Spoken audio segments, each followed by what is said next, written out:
How to turn on or turn off auto data switching and backup calling on Samsung Galaxy S26 Ultra. Let's start the video. First of all, go to App Library.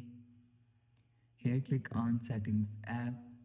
Now in Setting, scroll down and click on Connections.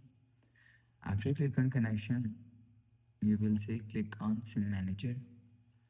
After click on SIM Manager, here showing you data switching and backup calling. If you want to turn on data switching and backup calling, turn on this button. After turn on this button, you will see data switching and backup calling is turned on.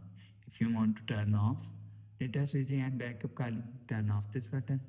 After turn off this button, you will see data switching and backup calling is turned off. You will turn on or turn off data switching and backup calling from here. After the process, go back to home screen. So that's how you can turn on or turn off auto data switching and backup calling on Samsung Galaxy S26 Ultra. If you like the video, please subscribe. Thanks for watching.